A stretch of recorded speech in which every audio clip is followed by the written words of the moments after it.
Mm, do yeah, it scared. right. And I still say that to myself even today, that Hmm. it's okay to be afraid of something, but you can also still do it while you're scared. Right. Mm. And I remember reading an article about 9/11 where a company was going down the stairs after the plane hit the first tower, and there was a woman who got to the top of the stairs, and there was smoke in the stairs, and she just froze. And so nobody behind her could get moving. And there was a woman Okay. behind her who said, you need to keep going. You need to keep going down the stairs. And she said, I can. I'm just absolutely scared. And the woman behind her screamed at her and said, then do it scared. Yeah. There you And go. There you go. yeah, Yeah. and she did. She did. And they did get out. But Hmm. I think that's the lesson that I learned Mm. is, you can do things and you can do them scared.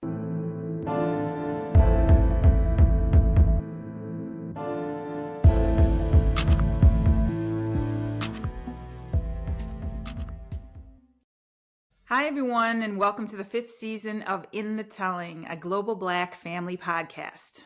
I'm Miranda, and I'm joined by my fabulous co-host, Stephen G. Fullwood, and we are the founders of the Nomadic Archivist Project, as we like to call it, NAP. It's a grassroots-driven effort to protect and celebrate Black material culture. We focus on flexibility and local knowledge over standards and ideals of perfectionism.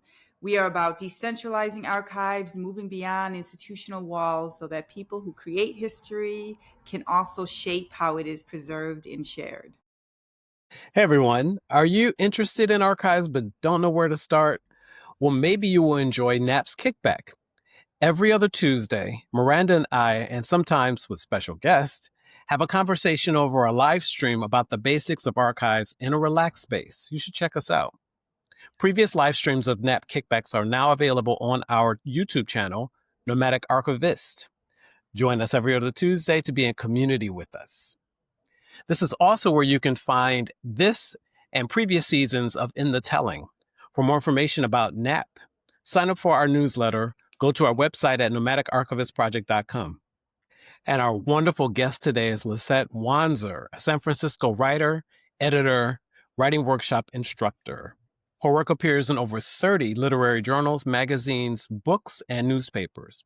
Library Journal named her book, Trauma, Tresses, and Truth, Untangling Our Hair Through Personal Narratives, a top 10 best social sciences book. Her research interests include Black professional development for creative writers, Black feminism, critical race theory, and the lyrical essay form. Lyzette is a contributor to Lyric Essay as Resistance, Truth from the Margins, and the Chalk Circle, Intercultural Prizewinning Essays.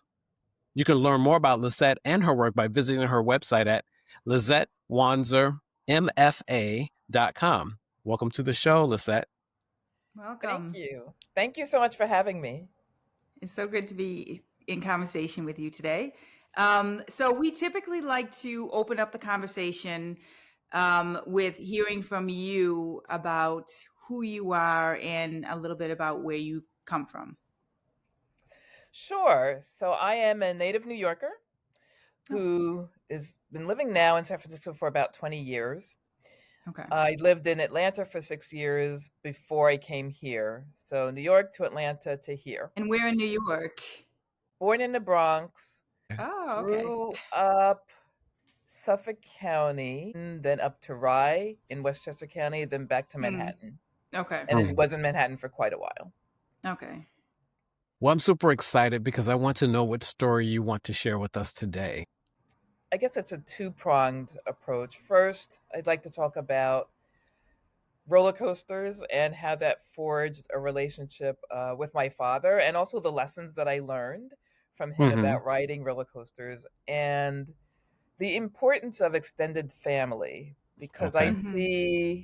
I see a lot of attrition around extended family, and I understand that we're raised to grow up and move away, and the nuclear family now reigns, but it wasn't like that in the past. And I feel really blessed and privileged to have grown up with 12 aunts and uncles. So Yes. my mother was one of 12. And All in the They were Bronx? all in New York, except Okay. for, let's see, two of the uncles. One was in Chicago, one was in Philly, and one aunt was in Pittsburgh. Okay. Okay. So close Everybody else enough. was in New York, yes, Okay. which was just wonderful, especially as I was finishing college and coming into my own, starting to adult, and Mm-hmm. having an aunt that lived, 10 minutes east of me and another one that lived 5 minutes south of me, and having all these different people around that were reachable in Wow. Manhattan, in the Bronx, and knowing that if anything ever happened and my parents couldn't get to me because they were still out on Long Island at the time, I Okay. had all these places I could get to. And a few times that came in handy.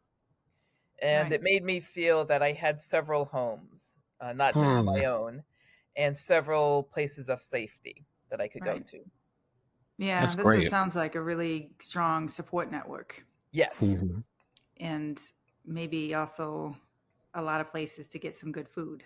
I don't know. I just feel like I mean, you said New York, New Well, York, New that York. was well, grandma. That was grandma where we okay, went that's for the grandma's food. house. Okay. Yeah, that's Okay. where everyone gathered for Thanksgiving and Christmas and Okay. Easter. Everyone Okay. came in. She had a one bedroom, and we would all cram in there. And then the young people, basically, if you were 25 or under, we would actually sit out in the hallway. Word. Word. We would sit Okay. out in the hallway and line Y'all both made it sides of the work hallway with our plates, and then with your we would plates. sit there and play games and so on while the adults were inside the apartment. The door would be propped open. It never occurred to me that we might be disturbing the neighbors, but that's how it was, because Yeah. it would be really crowded with everybody Hmm. Right. fitting in there. So Yeah. Especially with that many. yes, Yeah, I can Aunts and imagine uncles. cousins Yeah. and yeah. yes, So yes. all And the their siblings children. and Hmm. yeah. So what about your father? Did he have a big family as well? He did, but he was estranged from his family. Okay. Okay. And so we never got to know the paternal side of our family as well as the maternal side at all. We did see our paternal grandmother a few times. We couldn't understand and still to this day, I don't fully understand what the estrangement was. But Okay. he Mm. always was, with us on the maternal side of the family. We Oh, never okay. Okay. spent any holidays there. Um, we saw them maybe once every few years, maybe. Hmm. Wow. But, Okay. my mom would just say he's not on speaking terms with his mother. I don't know what happened to this Hmm. day. Mm. And we knew that once he passed away, we would probably never see them again. And that has been true. Was he Wow. also from New York City He or was New York, born in Alexandria, Virginia, Okay. Virginia? Hmm. Virginia. and grew up there and then came to New York. So he was in New York for most of his life. And they were all in the Bronx. So they were right. Mm. Yeah, they were right there. Okay. Oh, yeah. Yeah. Wow. So, That's yes. interesting. As a child, did you think about that? Like there's this whole other family, or were you just because your family was so big, you were just kind of Right. consumed with them, your mother's side? Yes, I mean, my sister and I knew they existed. We did go Hmm. there every now and then, but it just wasn't home the way these other, the people on my Right. maternal side of the family. And Hmm. we could feel the tension when we were there. Oh. Mm. Okay. Um, Oh. and so, to this day, we don't know what happened, but my mother would hint that it was something that happened when my dad was young, Hmm. Mm. and they just were not on good terms. I even get the feeling that whenever we were going to my father's side of the family, he was dragged to it by my mom. Like if it was up to She him, wanted we to. wouldn't have been there Hmm. at all. I Mm. think Okay. mom just wanted us to know both sides of the family, at least to Right. some extent. But I understand. yeah, he was Hmm. with us. He was always, with the maternal side of the family, always. So Hmm. And are interesting. you? Yeah. Yeah. And are Mm. you still? Is your family still close? Your maternal side, even though I'm Um, sure a lot of people have left New York like right, you and started right. their own So families. And most of them have passed away. There are two left still. Two Okay. out of the 12 oh, that are okay, left. They're still both in the Bronx, okay, and we have some relationships with them. My sister, not quite as much. These were two aunts that were I guess the most distant out of the 12. They would come to the barbecues and the parties and all of that. They would be at my grandmother's. We always saw them there for the holidays. Mm-hmm. Um, but anyway. And you mentioned a sister. So do you also have a lot of siblings, or is it just you and your sister? Just me and my sister. My sister is Okay. about 18 months younger. She was adopted when I was about 5 Okay. or Okay. so. And has never really showed any interest in chasing down her biological family. Okay. Okay. So, she considers herself a Lowry. That's my maternal side of the family. Okay. Mm-hmm. Um, now it is just the two of us. Our parents have both passed. Mm-hmm. Father passed in 1990. Oh gosh, I know the state. Oh, no, 1988. Okay. Heavy smoker, never went to the doctor. I mean, never went to a doctor, never went to a dentist. And by the time he had to go, the lung cancer was just too far along. Okay. And so he must have been somewhat young when he passed. He was 58. Wow. He was 58, but like never ever went to the doctor for an annual checkup or for anything. Never went to the dentist. Made sure we went, but he never went. Yeah. And it was ironic because my mom was a nurse. Oh, so she would always make sure we went, but she would also take herself, of course. And she would nag him, and he just didn't like doctors and didn't like being poked and prodded and all of that. Did he talk about like if there was one experience that happened that turned him off from medicine, or? No, he felt, he's walking, he's talking, he's breathing, he's going to work, he's fine. He's fine, yeah. So what kind of relationship, tell us about the relationship you've had with your dad. So I would have to say I was definitely a daddy's girl. My mom kind of wore the pants in the family. Okay. And I felt that I wanted my dad to stand up to her more. So sometimes I felt like I had to do that. So I would do that. Yeah. Okay. So that caused problems. I see. But I definitely always felt that I was important to my dad. And I think my sister and I always knew that. And didn't have a lot of tension with him. And so you were going to tell us a story about going to an amusement park with your dad, correct? So I'll set up the preface for it, which was that the first time my dad took me to Playland, I was probably 6 or 7. Okay. And that was the first of many, many trips to Rye Playland. For those who don't know, it's in Rye, New York. So with us living in New York and in Long Island, that would be like a field trip for us going up there. Okay. And they had this roller coaster there called the Dragon. And when we would go, like we often had the full family going, as well as people that we were told were our cousins. But when we got older, we learned they were not cousins. That's the Black experience. It really is. It's and the we Black were so experience. confused. We were told they were our cousins, and they weren't. They were my parents' best friends. Yes. Then there were people we were told were uncles, and they weren't. We found this out like when we were in our teens. We're like, oh, we're not related.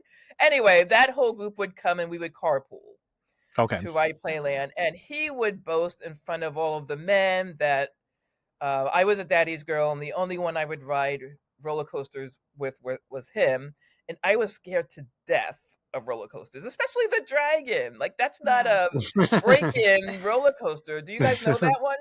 No, but I'm surprised at 6 or 7 you could even get onto the roller coaster. Right, because you have to be certain height, right? I know, but when he would measure like my bun and say, "No, you're tall enough." Oh, okay. And I would point out to him, "No, that's not what they mean." And he would just look at the sign and say, "Well, what does that sign know? That sign doesn't know anything." But it was clear to me from an early age that if I refused, because he was crowing about it in front of all of the guys, that he would lose face. I knew Okay. that. Okay. I knew that instinctively. Could I have put it into words and articulated it this way? No. But I knew it was important for me not to turn him down. Yeah. Okay. And you seemed like you were a tough cookie too at that age. So you seemed like you could handle I was. could handle the challenge. Well, yeah, I wanted to be rescued from it, but Oh, okay. nobody rescued me from it. My mom would just I like be see. smiling and nodding. Nobody Okay. rescued me from it. Oh, okay. Woo. So, all right. So yes, yeah. Let's hear the excerpt. So this is after we've all carpooled, which was in itself a ridiculous affair where, everyone made sure the whole caravan stayed together and we wouldn't let other Okay. cars into our lane and things like that, which is Okay. silly because everybody knew the way. Right. And let's this start. is an excerpt from what piece, if you could tell This the piece listeners? is called Tracks of Passage, Tracks of Passage. Okay. and it was published in Midnight and Indigo a few years ago. When Dad went to get our admissions tickets, this is at Ride Playland, several of the uncles asked me whether I wanted to ride the dragon coaster with them. Way too scared, I turned them down. When Dad came back with a fistful of tickets, the uncles told him I wouldn't ride the dragon. Dad puffed out his chest and said, "It's me she's waiting for. She'll ride with me, not any of you. You'll ride with me, sugar, won't you?" There he stood, prouder than pudding, hands on hips with a gigantic grin. "See, it's an adventure, and her and me, we do our adventures together. She don't want to do them with nobody else, just Daddy." I was 8 years old, but even then I could see that to deny Dad in front of his crew would be to diss him in the supreme extreme. I was terrified of trying any roller coaster beyond the kiddie ones my little sister and I rode. But behind all his boasting, what was I to do? I turned to look for Mom. She hung back, holding my sister's hand, smiling at me. No rescue from that quarter. Funny, isn't it, how children learn to read their household subtexts? They may not have the vocabulary to express this understanding in words, but it's as inbred a trait as their eye color. They learn to listen for the echo behind the spoken word, learn to interpret pauses, how to weigh the gaps between words, gaps as elusive as the notes that, I imagine, slip between the piano keys. It was this nameless depth of comprehension that informed my response. Were this a circle of women and not men, it wouldn't have mattered. If it had been a bunch of neighbors from our street, it wouldn't have mattered. But this was his crew. And so I said yes, and the guys erupt. And then I go into talking about getting on the line and all of the nerves I felt. I mean, my legs were shaking, the sweat would be rolling down, my whole entire body, my stomach would cramp up. I was just really terrified. And it was like that for several years. And you would continuously go back on it with him. Yes. Mm. And then every year. Your terror every year. Wow. Every year. Every year. And then we started taking summer vacations up and down I-95. And we would go to, old, what was it called? King's Dominion, which was in Virginia or somewhere. Man in His World, which was up in Canada somewhere. Busch Gardens, I think Virginia. Great Adventure in New Jersey. Tuxedo Park. I can't believe I can remember all these. Lake George, all these places. And we would always ride roller coasters. Okay. And eventually I got to liking them as long as I was riding with Dad. Okay. As long as I was riding with Dad. It was About okay. what age? About what age did I get used to it? Sort of like become comfortable, yeah. Maybe 11 or 12. Oh, yeah. Okay. And it was still scary. It was still scary because he would pick like the highest ones or the fastest ones, and all this. But it became a ritual. It was a bonding ritual. It wasn't until I got to college that I rode without him for the first time. And that was terrifying.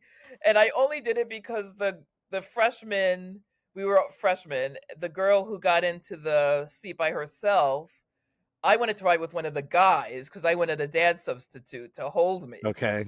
And she was petrified, and tears started coming up in her eyes. She's like, "Come with me, Lyzette. I need someone to ride with me." And so what could I do? I had to get in with her, and I'm like, here I am, and there's no masculine arms around me to hold me. Yeah. Wow. You became your dad in this instance. Oh, yeah. Right? Wow. So beyond saving face, because that's sort of how it kind of started, this ritual with your dad. Yes. Like, in what way? Because then you continue to do it, and so in what ways did that sort of like deepen your relationship? Well, for one thing, that was a bonding experience. It was a ritual, so we knew if we went to an amusement park, we were going to ride the roller coasters. Okay. But also, I learned that you can do things while you're scared. Do it scared. And I still say that to myself even today, that it's okay to be afraid of something, but you can also still do it while you're scared. Right. And I remember reading an article about 9/11 where a company was going down the stairs after the plane hit the first tower, and there was a woman who got to the top of the stairs, and there was smoke in the stairs, and she just froze. And so nobody behind her could get moving. And there was a woman behind her who said, you need to keep going. You need to keep going down the stairs. And she said, I can't. I'm just absolutely scared. And the woman behind her screamed at her and said, then do it scared. Yeah. There you go. There you go. Yeah. And she did. And they did get out. But I think that's the lesson that I learned is, you can do things and you can do them scared. Did your father know how... Sorry, Stephen. Did your father know how scared you were? No. You never told him. I never let it show. Put the break. I never let it show. Now, sometimes other people in line would see my face, or they would see me shaking, and I could see in their eyes the compassion. And I was so scared they're going to say something to my dad about it. And so just I would silently be pleading with them, please don't say anything. Please don't say anything. He thinks I'm a soldier. Don't you ruin it. Okay. So I wanted to be the soldier. But so I never ever told him. You wanted to be the soldier. And so because he thought I was one, and all the men thought I was one. And that's why I'm excited. Well, not excited, but I'm curious about the gendered relationship that you have with your dad, because as Miranda said, you didn't want him to lose face. So did he? Because how do you reckon with or think about gender in this regard? Do you see yourself like in front of his relatives? He's doing this, but you're also doing it for that young woman in college, right? You're not gender, but it's you know what I mean? So what do you? And does it make also sense? want to add. It makes sense, Stephen, to me at least. It's a good question to me. But I also want to add to the dynamic you had with your mom, your sister, and your father. Because sometimes you said you would also stick up for your father with your mom. And so there's a lot of interesting gender dynamics going on. And so, sorry, I didn't mean to. That's okay. Steal your question, interesting. You just augmented the question. You made it better. How about that? You improved on it. Yes. I should mention that I was a tomboy. I was a tomboy for a long time. We had a male cousin who lived with us for a few years, while his mother was going through some things. And I remember playing football with him and with his friends. My mom was not happy about that at all. She would see me running around with the football helmet on and say, why don't you come in and help me bake some cookies or something like that? And I didn't want to do that. I was having fun. Or I'd be riding my bike over the dirt hills, that were across from our house. And I remember one day she literally came out and called me to the fence. And she had the TV guide with her. I don't know if you all remember the TV guide. I remember the TV guide, yes. Hold it over the fence and say, look at the shows that are coming on. And she'd read down and try to entice me into the house so that, and I'd be like, no, I don't want to watch that. I wanted to stay on my bike riding over the hills, with the guys. Okay. I'm sure she was concerned I would get hurt or something. And I did a few times, but to me, that was not a big deal. I learned to suck it up. If I skinned my knee or something, I learned to suck it up. If I fell off my bike, I learned to suck it up. So I think she wanted me to be like more of a traditional girl. Mm-hmm. My sister was more traditional. But yeah, I mean, I was a tomboy for a long time. And your Okay. dad, did he have the same reaction? He had no problem with it. He had no problem with it at all. Now, of course, after puberty, things changed. Now every guy was, you Oh. know, the devil. Right. But before that, it was Okay. fine. Right. Then he went Fair into enough. protection mode. Yes. Right, right. Exactly. From For another partner type on of this hurt. roller Yep, coaster yep. to protector. Yes. That's right. Yes. Yep, Mm-hmm. yep. With our dad, we couldn't do too much wrong. You know, mom Mm. was the disciplinarian, really. He, not so much. She seemed so angry often at my dad. I wonder if something happened. A little Okay. suspicious that maybe something was going on. But I don't know. I haven't been able. She passed in 2016, so it's going to be 10 years. So I'm Mm-hmm. hoping, you know, maybe next year I can pull that envelope down and read everything. But when my sister and Mm-hmm. I were cleaning up her apartment, we came across these love letters that she had to an early boyfriend before she was married. It had all Mm. this tenderness in it that she never showed. Like she was not an affectionate Oh. mother. And my sister and I were reading through these, you know, while we were packing up her effects, and we're looking at each other and we're saying, "Is this our mom? Yeah. Is this our Oh. mother? What is Mm. this? I love you, honey, blah, blah, blah." And, you know, and Mm. we were also like, and why did she save these letters, you know, for, you know, Mm. 50, 60 years? Why weren't they thrown away? Hmm. And my sister said, well, you take them all because you're the writer and you might want to write something about this someday. So I have them all. Mm. I just Okay. haven't gone through them all yet. Okay. You think you Wow. might write about it at some I point? think I think I will. I think I will. Okay. And because Yeah. she Mm. just didn't want to tell us. Yeah, that would have been to hold on to it. It would have been about 20 years from the passing of both of your Right. parents, right? Yeah. Right. Mm-hmm. Yeah. Yeah. So how much of your, your childhood, your relationship with your hmm father, the way that you conquered fear, how much of that have you brought into in your extended family, like having this hmm really strong network of both blood and chosen hmm family? How much of that have you like taken with you in your adulthood? hmm I feel like not just my parents, but also the aunts and uncles helped shape us when we Okay. were growing up. So I feel like I still carry some of that in them. I mean, some of them are almost like our sisters. Mm-hmm. Hmm. Um, and I actually feel sorry for people who did not grow up with that type of feeling of having a true extended family. You know, our Mm-hmm. maternal grandparents lived with us for a while. They moved into our house when we were young and they lived Yeah. with us for several years. You know, when we were in our 20s and moving into our first apartments and so on, we had this wide range of support around us. So I'm sort of curious. I love this idea of chosen family about these caravans going to these going to Rye. What was it? No, Playland in Rye, New York.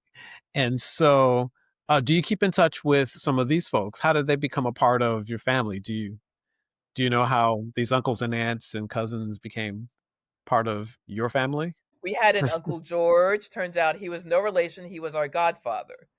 Okay. Okay. Um, and the others were not even that. Like one Mm. couple were my mother's best friends at work, my father's Okay. colleagues. Some of them were just friends, but they were over a lot. We were over to their house and Hmm. they were over to our house. And these were the days when people would literally just drive into the driveway unannounced and drop by for a visit. Hmm. Okay, people don't do that now, but No. back then, that's how it would be. Yeah. Yeah, they would just be driving by, they'd pull in, we'd have them Hmm. in, sit down, they'd have coffee or whatever, and we'd play with their kids who we thought were our cousins. So And and Nice. today, have you made relationships like that where you feel like people are your family even though they're not your blood? my sister has. She's been really good at that. Me, Okay. not so much. I'm more reserved. Hmm. My sister's very extroverted and I'm very introverted. And she belongs to a very strong and large church, and so Hmm. I've seen A big church that, which family. yeah, and that actually comforts me because I'm all the way over here. Yeah. And Right, right, we've right. exchanged, Hmm. lists of friends and so on, but I like knowing that if something happens to me, she's still got family Right. around her that are really there for her and support her and so on. So you're still big sister through and So, through. yep. Oh, yeah. Through and Absolutely. through. Yep. Hmm. Yep. I even still try to do the same Christmas, which is so silly. I mean, we're so Hmm. old for that, but when she comes out, I still feel like I have to have like 30 presents for her, No, which is some of these rituals dumb. are really hard to It's break. They are dumb. so It's Hmm. hard to so break. stupid. And she does it too, so she's no better. Okay. And it takes us still 3 hours to open all our presents. It's just that Yeah. now we start to Oh. get bored. We start to get bored halfway through. We're like, well, how many more? We just want to curl up and watch a movie. It's very similar. We've only just broke. We've only like I think the last like 4 years. Uh-huh. We finally broke the tradition of so many presents Well, I because it would wanted to take too break it. long. Yeah, no, it does take too long. It takes It like takes a half the long time. day. Yeah. And we still open them the same way, which is only one person at a time can open one present at a time. So that just makes it take, Oh, yeah. okay. So is that as we start to wrap up today, anything that you'd like to leave us with, either about the story with going to the amusement park or your extended family, or anything you want to talk about or bring us home with, I guess, about Mhm. your family experience? Well, one is that I'm hoping that the tradition of keeping close ties with extended family will start to come back, as though only the nuclear family should be Hmm. prized. Mm, Um, Also, the whole idea that you must leave home at a certain age or after you finish school, why is that? Why must you leave home? Yes, of course, you can't be a couch potato. That I get. Hmm. But why is it expected that you must leave home? And how did we get away from that? I want to explore that actually. I might write about that. How do we get away from that that'd be tradition? I interesting. mean, where do we get Hmm. the idea that you have to leave and put Right. this distance between? So I'm kind of But sad about that. we're also in a moment, Lisette, where people have to go home or stay at home because Well, of that's true. economics. That's true. There's not a choice. So Yeah. we're in that That's economic true. moment where folks aren't finding jobs and That's right. outside of college. So it's a And little bit housing is so expensive to live Yes. alone. exactly. But it's So considered it's not the shameful, romantic though. version, It's right, considered of shameful. choosing. It's like I have to go back home and live with my Right. parents. Yeah, it shouldn't be shameful. No, I Yeah, agree. yeah. Hmm. Well, it's Mhm. wonderful being in conversation with you today. It Yeah, was nice Lisette. hearing your essay. Thank you. Um, yeah, we will look forward to hearing, to reading your essays on thinking about extended family and Mhm, maybe your mhm, mom's mhm. letters. Yes, Hmm. yes, yes. Yes. Mhm. Hmm. We'll look forward to that. You may have Thank to But you come so thank back. much.